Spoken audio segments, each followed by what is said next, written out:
Hello and welcome to the Gooner Talk, back again with you guys for another episode of our Raw Reaction series, joining you every morning at 6. I was on 6? That's 8 a.m.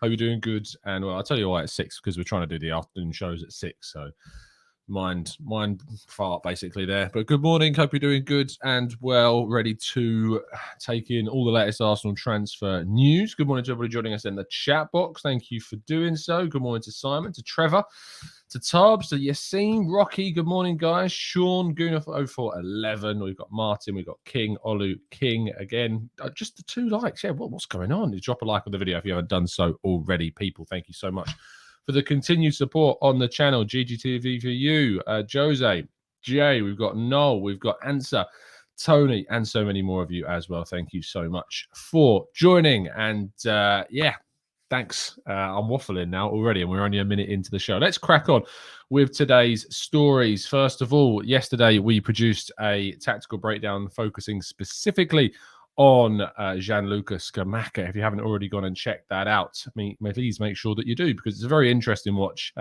specifically looking at him as a profile, some of the misconceptions around him as a player that if you've not seen too much of him, you will definitely want to understand. So certainly worth a watch, and certainly worthy of I think, Arsenal's interest. We'll come on to a little bit more about him soon when we give you the latest transfer information on him, but definitely worth a watch indeed. Our first story, following Balogun scored twice and was assisted by Emil Smith-Rowe for England's under-21s. He, of course, will return to Arsenal this summer. His future is not yet decided, although that said, with Nketiah signing that brand new contract, I think that a loan away from the club once again for a full season is probably on the cards as the most likely outcome this summer. And it makes sense. You want to give him regular game time. He's probably not going to get that at Arsenal, so another loan does indeed make sense for a season. Bernd Leno is of interest to Hertha Berlin. We previously told you about Benfica's interest in the player. That was difficult because they didn't have the money associated with the 10 million euro asking price that Arsenal supposedly have wanted for Leno. But Hertha Berlin might be able to be more accommodating to that kind of fee.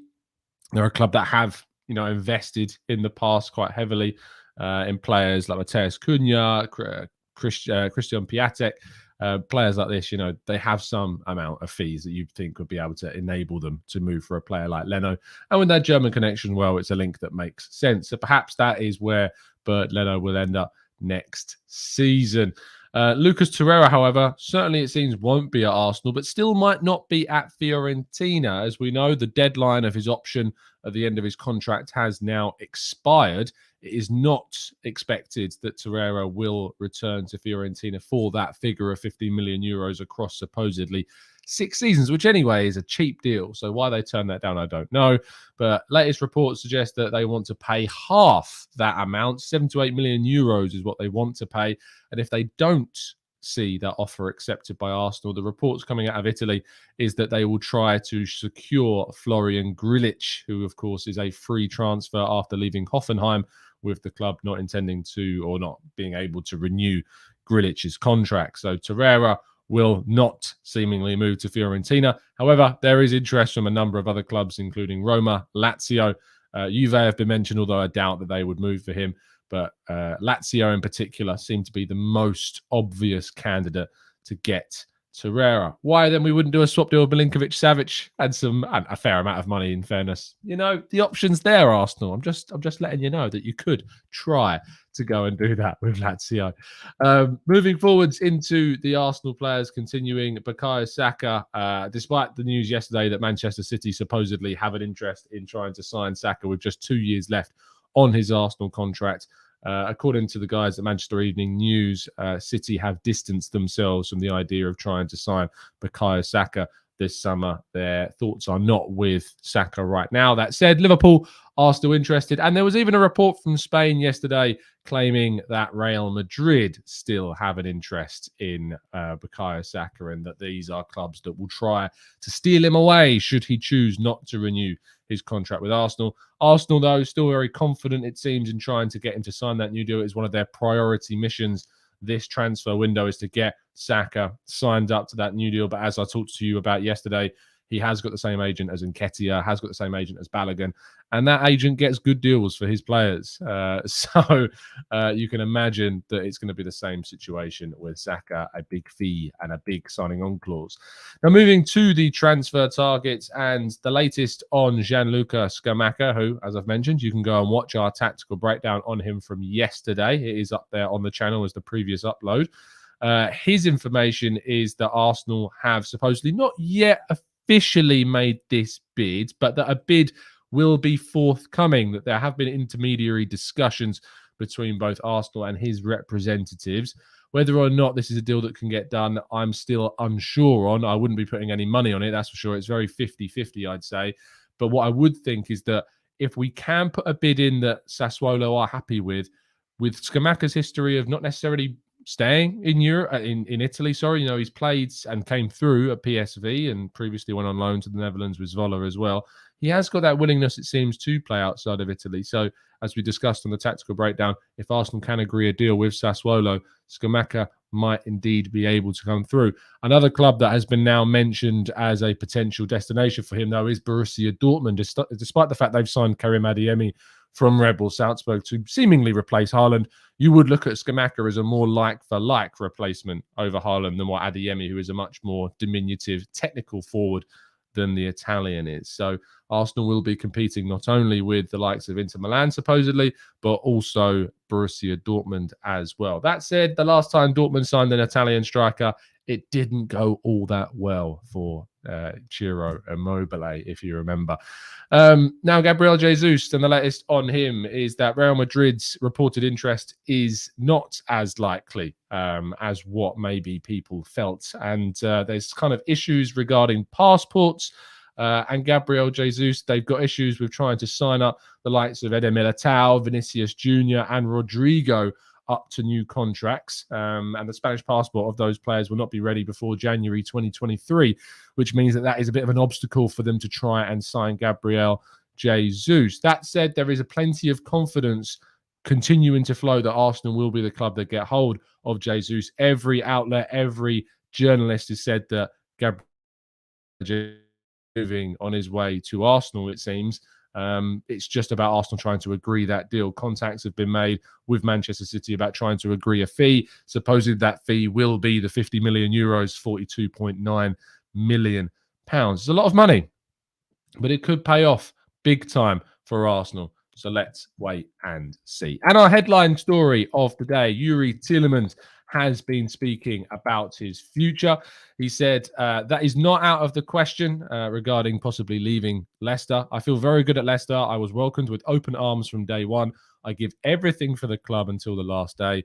But of course, you have to listen to other opportunities. You have to look at your career, and sometimes you have to make choices. Maybe one will come my way. Now, there is no supposed interest at the moment, or there's no one really pushing from a Champions League qualified side besides perhaps Spurs. But Spurs are not supposedly enough of an attractive club to make him lean more towards them over Arsenal. Arsenal are certainly leading the race. Arsenal are very much confident of trying to get a deal done for Tielemans. If I was to say who would be our first signing of the summer, I expect it would be Tielemans. As soon as he finishes his duties with the Belgian national side, I expect this deal to accelerate in terms of how Arsenal will try and get it done. But Tielemans and Jesus look like the two main targets that will be brought into the club. But we'll continue to bring you the updates as they come. But as I've mentioned, until the international break is over, I don't think we can expect too much regarding movement or official movement on these deals. So no matter what we want to complain and whinge and whine and moan about the fact that we haven't moved quickly enough, until the international break is done, Arsenal are going to be pausing the opportunity to sign these players. They will finish their international responsibilities, and then Arsenal will be able to push much, much harder for these players. And that completes all of today's stories, which means we're going to move on to you guys in the chat box and to get your questions. So let's do that after this short break.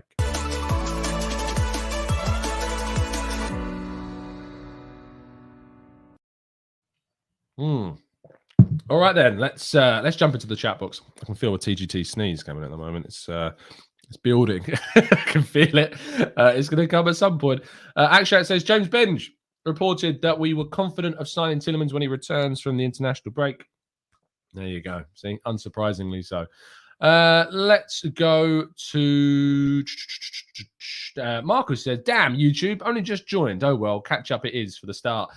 I understand the people's frustration. YouTube is a pain. It doesn't tell you when we go live. I don't know why the algorithms or just the notification system is rubbish. However, I would say that I give you the biggest amount of warning every day by telling you we're going live at 8 a.m. So there comes a point where you can't blame YouTube anymore. 8 a.m. in the mornings, 6 p.m. in the afternoon.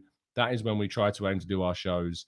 That's the best I can give you. I will give you some warning that at the weekend, there probably won't be an 8 a.m. show on Saturday or Sunday. I'm working from 7 a.m. on Saturday, and then I'm in London overnight on Saturday night. So I'm not sure there's going to be able to do an 8 a.m. show. Apologies. There will be shows on Saturday, probably from 3, and there will be a show on Sunday, probably in the afternoon and evening, but there won't be the 8 a.m. this weekend specifically.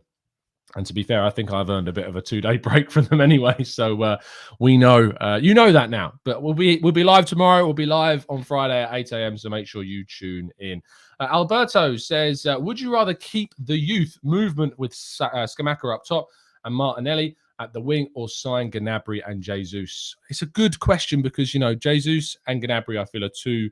Jesus has got the potential to be a world-class player. Gnabry, I feel, is already a world-class player.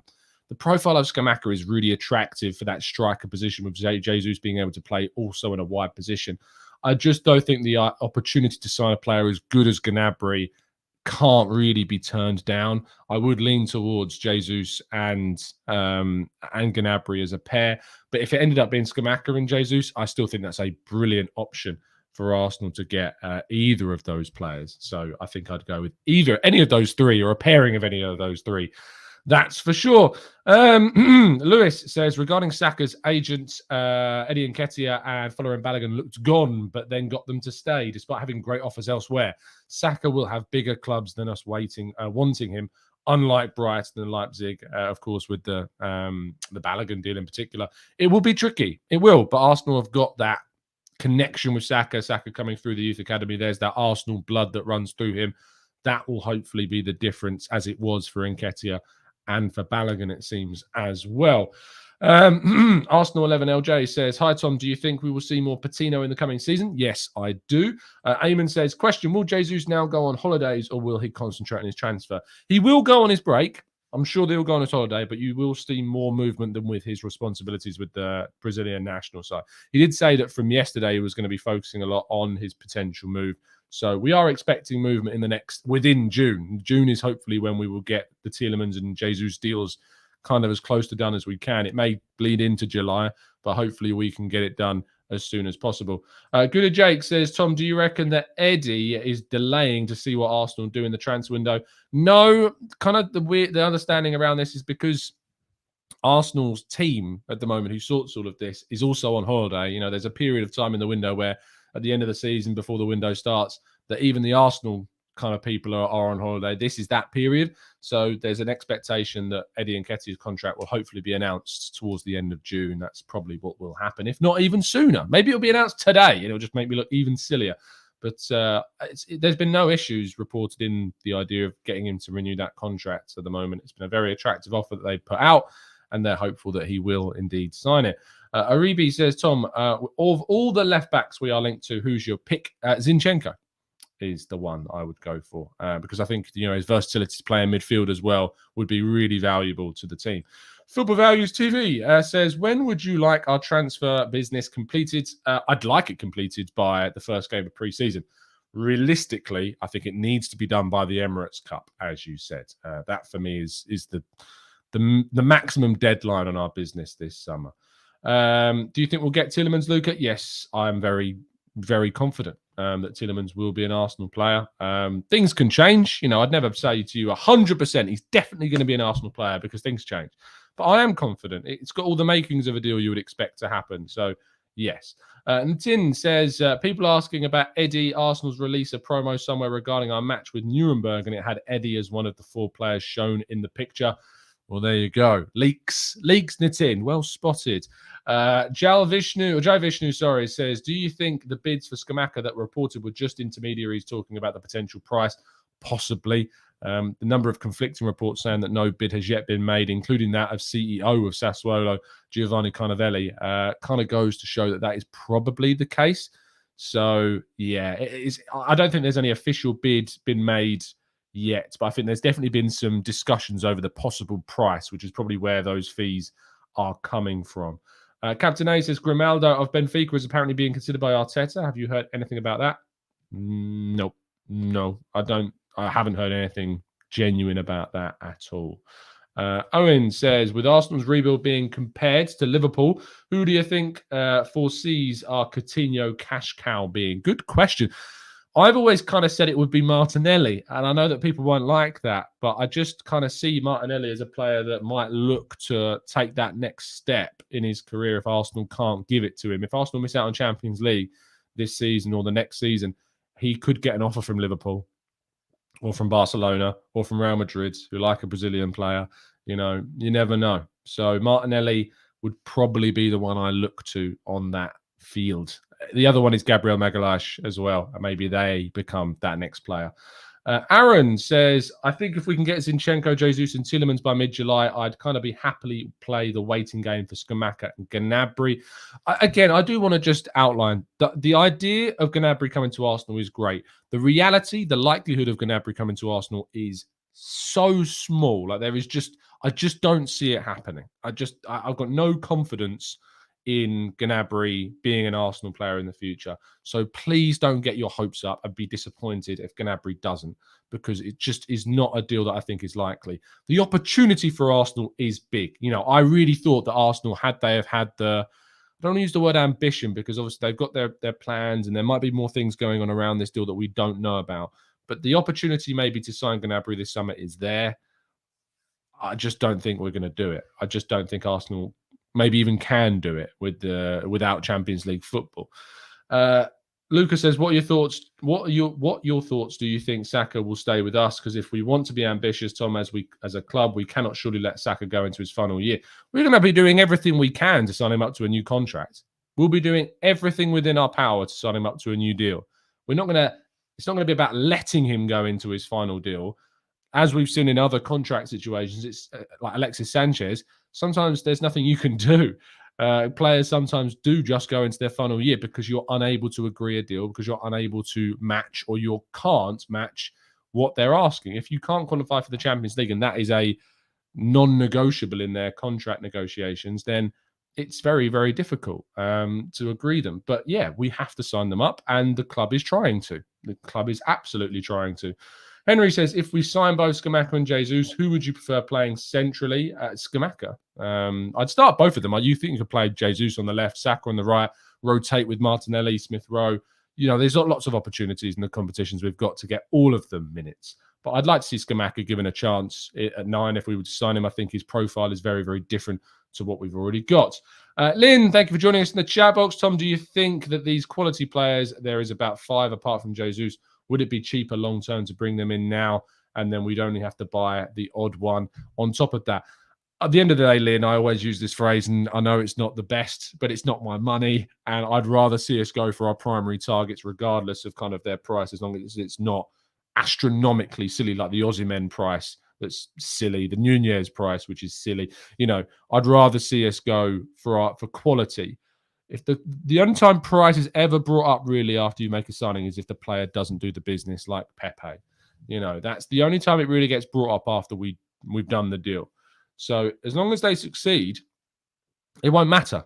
If Aubameyang, after signing his new contract, went on and scored 30 goals in the Premier League season, no one would bat an eyelid at the idea of him earning £300,000+ per week. But because he didn't, obviously it was a problem. So we've brought this up before. You know, money doesn't matter when success is being had. It doesn't get talked about. And so that's what will happen, hopefully, with these players, is that Jesus, Scamacca, Tielemans, Zinchenko, Hickey, whoever comes in, no matter what they cost, if they succeed, we'll forget about the price. We will completely forget about the price if they succeed. Lewis says, are you excited? I am. Unlike the vanity signings of Pepe, current links sound like strategic squad building. Jesus, Tielemans, re-signing Saka sounds better than Gnabry, who plays the best on the right. Gnabry can play very well across the front three, mainly right and left, of course. But yeah, I said before, this was a window I was excited to see what we would do. I like the idea of Jesus and Tielemans. I think they're progressive signings that see us go for more Premier League proven talent. That's something that we'd not done prior to Ramsdale and White for such a long time. I wanted to see these types of moves. So yeah, I am excited with the players that we're being linked with. Trium says, why have the Hickey links gone cold? Perhaps because the Italian side of things was not as real as maybe we thought. I'm sure Arsenal have an interest. Chris Wheatley, former colleague at Football.London, reported that interest is very much real. But that, Arsenal's interest in Zinchenko now might be bigger. And that perhaps is one of the big reasons as to why maybe the Hickey links are not as bright and strong as we have seen them in the past. Amira says, hi Tom, just out of curiosity, if you were Arteta/Edu, how would you convince a player to come and /renew their deals? What would be your selling points now? Or are you like Arteta and only wanting players who want us? To be fair, that interview from Arteta that he did in 2020 has been taken very literally. Of course, that is something that Arteta wants in a player, is someone to join Arsenal. But, the best players in the world, you're going to need to convince, especially in the situation that Arsenal are. What would I do to convince them? You need to highlight the project that's been on. You need to highlight the improvements that have been made, the progression of specific players, the fact that Arsenal are on the rise. I don't think anyone expected with this young team to have been in a race of fourth. People were predicting 7th, 8th place last year. And then complained when we finished 5th. But anyway, when it comes down to what you do to convince these players, finance is always going to be key. The wage that you offer players needs to be attractive, and Premier League wages certainly are. The opportunity to get regular minutes is there. The opportunity given to young players is obviously there. And, the fact that players have improved during these last 2 years and that we've seen the best from so many players in this team hasn't quite been enough. And injuries certainly led to that. But I think there's so much about Arsenal's project right now that is attractive, certainly more so than Manchester United, for example. So, yeah, there's lots to be attractive and to make you want to join Arsenal. Nithish says, any update on Pepe and who will replace him? Replacements, obviously, the main one you looked at is Jesus, Gakpo, etc. But any update on him leaving? Not yet. Nothing really at all. We've not had any updates regarding any possible players or clubs being interested in Nicolas Pepe. That's not happened so far. The expectation is that he will move. He changed his agent to try and getting that move. Where that will be, we just don't know. Constantine says, are you going to make a tactical breakdown for Gnabry? If the links get any bigger, then yes. But right now, as I've said, I don't think Gnabry is going to be joining. And I don't think the links are strong enough. So we'll wait and see. But if it does turn out that those links increase in intensity, then we can take it more seriously. But right now, it's just not a link that I think is serious at the moment. Frederick says, would you rather have Rafinha over Gnabry? No, I'd rather have Gnabry. Dog says, what is the likelihood of us getting a tall striker? I'd say quite good because, we've been linked with a lot of them. Calvert-Lewin, Scamacca, Darwin Nunez, Tammy Abraham, Victor Osimhen is whilst not the same kind of profile, is still a very tall physical forward. So Arteta clearly likes this profile of striker. He clearly wants this kind of profile of striker. So I think the likelihood is there because I think we've been linked and we've pursued so many of these types. So I think there's a possibility that happens, but obviously that Jesus is the primary signing that we want to try and get done. Dog says, is YouTube influencers talking about Saka's links with City and Liverpool going to increase the interest in Saka around Europe? No. Honestly, no. Look, whilst creators, YouTube accounts can talk about players, whatever goes on behind the scenes in reality is very different. Links, sure. You might see some newspapers or some media outlets watch a video, take a quote, and turn it into a link. Sure.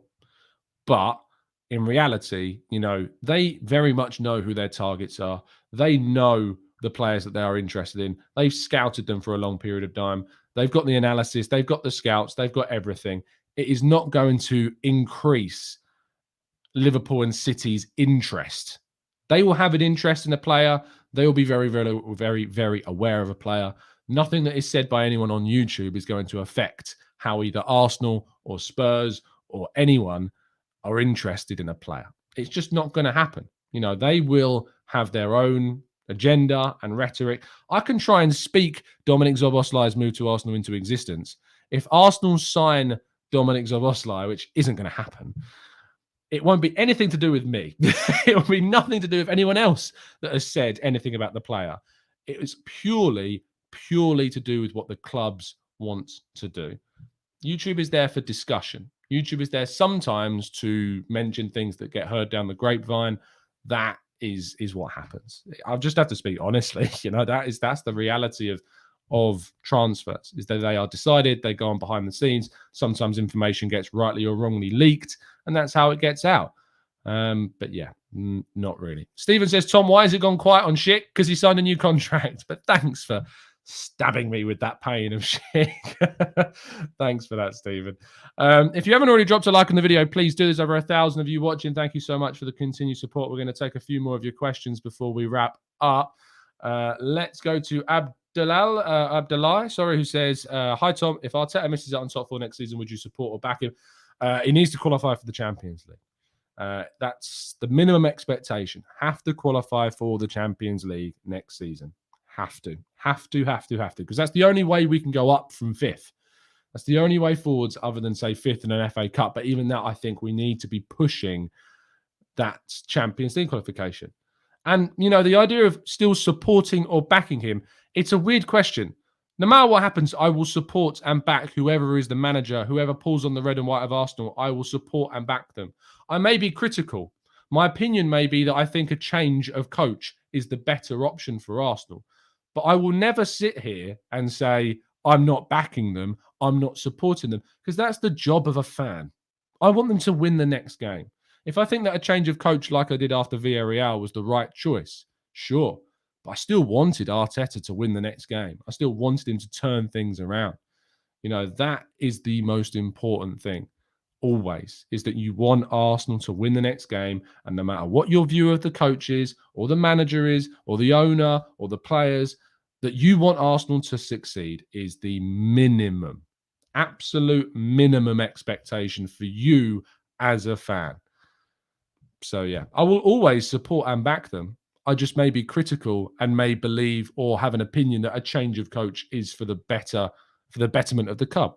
And that will happen if we don't qualify for the Champions League. And I feel that it does fall on the coaching staff and the decisions that have been made as to the reasons as to why we didn't do that. Last season, I don't think that. Whilst I think there was a contribution from January and the mistakes made there, it is my view that the primary reason why we missed out on top 4, we missed out on 3 extra points, is the injuries to those key players like Tomiyasu, Tierney and Partey. Without that, we would have made top 4. And we weren't linked with wing-backs or full-backs in January, and no one was calling for those positions to be covered in January. So, yeah, it's not like the striker scenario comes back to bite us there. It could have done. It probably should have done. But, yeah, that's hopefully explained an answer to the question. I know I feel like I've answered these types of questions several times, but I always feel like for those that are new to the channel, it's worth me explaining it. Dynamic says, hey, Tom, your top 5 signings we need to make, as in specific players you want to see at Arsenal who we can get realistically. Jesus, Tielemans, Zinchenko, Gakpo, and... Ooh, do I go for a centre-back? Do I go for a centre midfielder again? Zinchenko kind of covers that. So I'll say Hickey just to give you a little bit more, you know, cover at right back as well as left back. So yeah, there's your 5. I hope that helps you. Let's go to where's this question from Freddie. Says, don't you get bored talking about the same things every single day and repeating the same questions and answers in different guises? Freddie, honestly, no. I love the transfer window. I love the chaoticness of it. I love the small updates. I love keeping you guys updated. I love discussing transfers. If I got bored, if I don't like enjoying doing something, I quit. If you don't enjoy something, quit it. I used to be a teacher. I didn't like it. I liked teaching, being a teacher, and the politics of teaching and everything that's around it. You know, the expectations of it is just it's not realistic. So anyone who's watching this as a teacher will know exactly what I'm talking about. Love being in the classroom and teaching. everything around it, nah. It's just not worth it. It's just not worth it. You're treated like an absolute pawn in a machine, basically. So go out of that, go do something you want to enjoy. And I was determined to do something with Arsenal, and that's become my life. So no, I don't get bored about it because I love Arsenal. I love talking about transfers, love talking about stuff. Answering the same questions, as I said a second ago, there will be new people that tune into the show every single day. We see that because the sub count goes up every day. And I'm so grateful for the support that we get on the channel. So when those new people join, they've not heard my answers from previous questions that you may have heard before. I can try and answer them to the best of my ability, and ultimately my opinion will change, so that an answer to a question asked to me a week ago, a month ago, a year ago will probably be slightly or majorly different a week, month, year later. So no, Freddie, I don't get bored at all because I enjoy it. And I wouldn't do this if I didn't enjoy it. So there you go. Jashar says, Tom, do you think Edu will be using the same blue suit that he appeared in every Arsenal transfer presentation last summer? Is that true?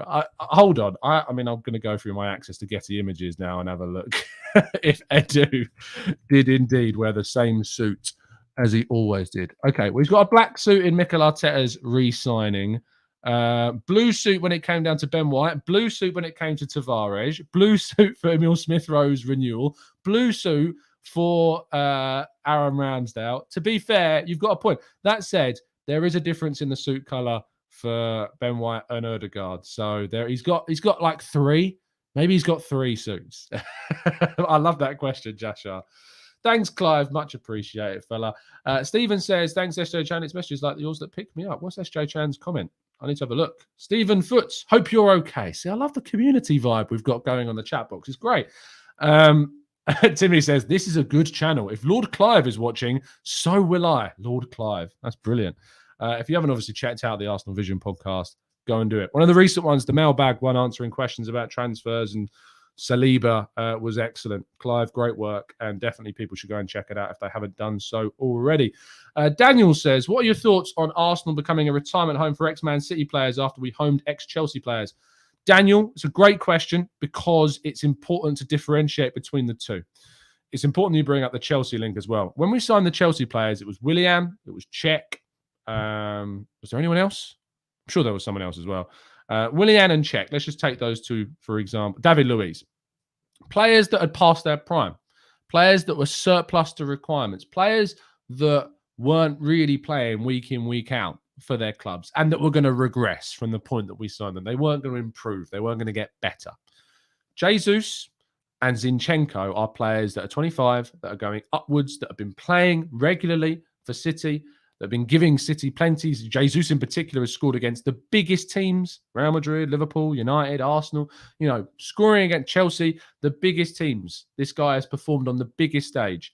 It is not a retirement home to go and get a 25-year-old that is approaching their prime years. If we were going out and signing, their older players, Carl Walker, for instance, or even then, Carl Walker's not a bad signing.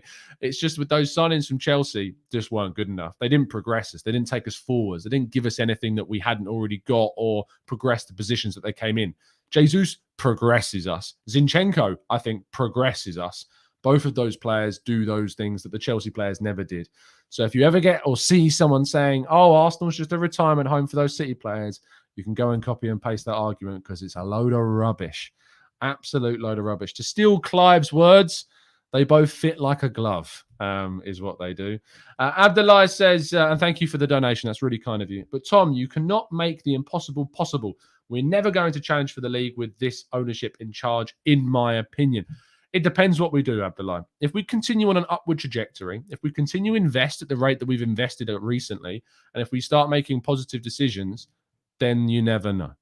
But I would agree with you that the evidence so far is not enough to tell me that I think we can challenge for a title under this ownership. But based upon the fact that we spent more than any other club last summer, that we've gone from, sliding from Arsene Wenger and Unai Emery downwards to it being arrested by Mikel Arteta to turn that around, that trajectory around, to move us in an upward position and placement in the league. And if next season that continues and, we get top four or win the Europa League and we make some really top quality signings, then we are going to go in that direction. And that will give you the evidence that will maybe perhaps encourage you to think, okay, we are moving in the right direction. We are progressing. And as long as we're progressing, we're getting closer to that end goal, which is to challenge again for those top honours. Progression is all I ask for on Arsenal right now, is to continue improving and getting better and improving the league position, improving the number of trophies that we're winning. If that stops, then you need to be critical. Then you need to ask questions. But as long as you're progressing, I'm happy. Adil says, do you think a player's prime age now has been shifted to 29, 30? I think, actually, if anything, it's gone the other way. There was an interesting study done by The Athletic that talked about each position on the field and when actually the prime ages are. Basically, what they did was they worked it out based upon the prime number of appearances that players make during certain age brackets in each position. Fullbacks, you were looking at prime ages between 23 to 25. These prime years actually is going backwards rather than later. What I would say is that players are able to play at the higher level for longer in their careers because of strength, conditioning, nutrition, diet, training, coaching has improved all throughout the last decade and beyond. And that's why you're seeing players go into their mid-30s, even late 30s. You look at Zlatan, you look at Olivier Giroud, now 35 and yet still winning titles with Serie A. You look at Karim Benzema, Lewandowski. The top players in their game are going later. Ronaldo, obviously, even Messi to a lesser extent, although I think, his profile means he'll trail off quicker than players like Ronaldo, Lewandowski and Benzema. So it's that strength and conditioning that allows players to extend their careers. But actually the prime years of a player's career are probably at 25. That is probably the prime year. If anything, I think people thought about the prime years being 27, 28. In reality, the prime years of someone's career is earlier. Also, the fact that a lot of young players are getting more opportunities earlier in their careers. You think when players are getting their debuts, it used to be that, 16, 17, 18, 19, 20-year-olds, it was not rare, but it wasn't as common as you see now to see those big talents being given the opportunities earlier on at the top level, especially in Europe, the European leagues. England's had always been a bit behind that, but especially in Europe, and at the big teams, young talent got more opportunity because teams like Bayern Munich, Barcelona, Real Madrid, PSG can afford to play more kids, Borussia Dortmund, because the opposition is not as fierce as it is, say, in the Premier League, and you've got more pressure to play your best team every week. So I hope that makes sense, but I actually think the prime year is less than maybe people perceive it to be. But just the fact that people's career or players' careers can be extended into their 30s makes it there's a little bit of a wall being pulled over the eyes, I suppose. I've gone on way longer than I thought I was going to, but there's just so many good questions. Daniel says, it just makes a mockery out of this club, Tom. We're supposed to be the third biggest club in the country. We're being treated like we're a smaller club than Chelsea and City. It's a joke. What I understand completely what you mean, Daniel. I'm not going to sit here and say that the frustration around where Arsenal are as a club behind City and Chelsea, considering our history and where we are, we should be challenging for titles. We should be. You're absolutely right. Arsenal Football Club should be challenging for titles. But the reality of the situation, Dan, is that over the last 10 years, Arsenal have made bad mistake after bad mistake after bad mistake, after transfer error, after appointment error. Unai Emery was the wrong appointment. Arguably, Arteta, when we appointed him, was such a risk. And maybe we paid for that at the start. I think we did pay for that at the start. And maybe only now we're seeing the rewards of a risk that is still, for many people, going to be difficult to see succeed. But, since 2007, as I mentioned, and I use this theory all the time, so sorry for those that are bored of it, but we've spent over £1 billion on players. £1 billion been spent on players. And, up until Arteta's appointment, I can name on my fingers the number of players I think genuinely progressed from that 800 odd million quid that was spent. Yet in the players that we've spent in the last 2 years, I can really see some potential. I can really see things changing. But the expectation that we would finish thirds now or finish above City and Chelsea now is just unrealistic. It's just unrealistic. It takes time to arrest the wrongs of that many years of failure. It takes so much time to arrest those wrongs. So turning that around is going to take some time. And I know people have been patient for a long time. And I have sympathy. I really do. And I understand the frustration. It's just, for me, I am more willing to be a bit more patient, and I'm more willing to identify and see the positives that have expected to turn this club around. But if we stop progressing, if we stop moving on that right path, I will be critical. I will be, my opinion will change, as yours should. What's the point of having a mind if you can't change it? There's no point in having a mind if you can't change it. And, you've got to see change. You've got to see progression to continue to not back and support it, but certainly not criticize or not think that a change is the right decision. If you stop seeing progression, then of course, change is definitely a legitimate argument. So there you go. Amira says, Per Mertesacker has said in a few podcasts that we're in the second year of the project youth. Do you think fans would be more forgiving if someone admitted that most things done before that was a mistake? Yeah, absolutely. I would love if the club came out and admitted mistakes of the past. It would make my job so much easier because, fighting this battle of trying to highlight that we've clearly made so many mistakes in the past and that it takes time to change those is a very, very lonely place to be at times. So yeah, absolutely. Absolutely. Lynn says, our owners will never put the funds on the table so that we have a complete squad and the manager will get sacked. And that is what will happen time and time again. This idea, I got it before 2018, before they were majority shareholders. But when they became majority shareholders, they bought the club. The club is theirs. We may hate that, and I certainly did. But the club is theirs, which means the club's money is theirs. So whenever they spend their money. So last summer when we spent 150 approximate million pounds and we spent more than anyone else, that was the Cronkies spending more than anyone else. We may not like that, but that's the facts. That is what happened. And if Arsenal continue to do that, and if we continue to spend more than anyone else, that will be the Arsenal ownership spending more than anyone else. So this idea that they're not going to put the money down, they're not going to invest. If we continue to spend at the level that we spent last season and in comparison with the other teams, that opinion, it doesn't fall in line with reality anymore. It just doesn't, because the club is theirs and the club's money is theirs. And then if we spend that money, it's the Cronkies' money that's being spent. It's like, how can I best describe it? If you buy a business, so let's say, let's just say a restaurant. You buy a restaurant, right? You've had to pay for it. It's in loads of debt. You pay off the debt. You buy the restaurant. If you buy the ingredients, buy the infrastructure, improve the mechanics of it, if you pay the staff, that's your investment. If whenever money is spent by that restaurant to pay for new equipment, for food, for staff, that's your money that's being spent because you've bought that business.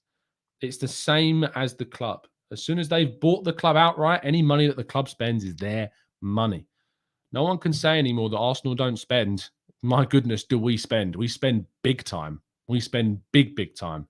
It's just the mistakes that we've made with that money has been so awfully mishandled by those in charge in the past that we're going to have to spend even bigger now to arrest those errors. That's where we're at.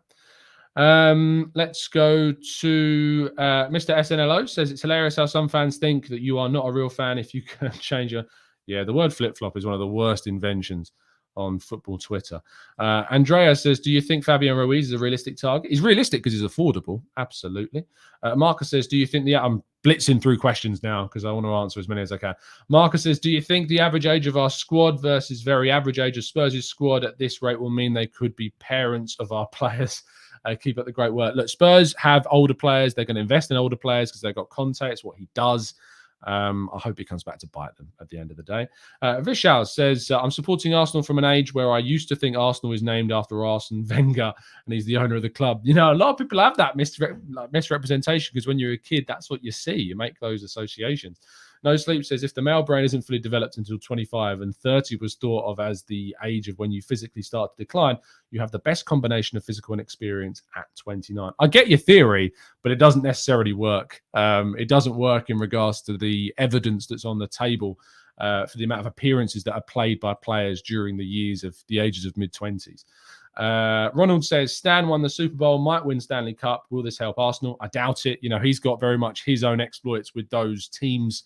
Arsenal aren't seen in the same way as those teams. So only the evidence of what we do in the next few years will show that.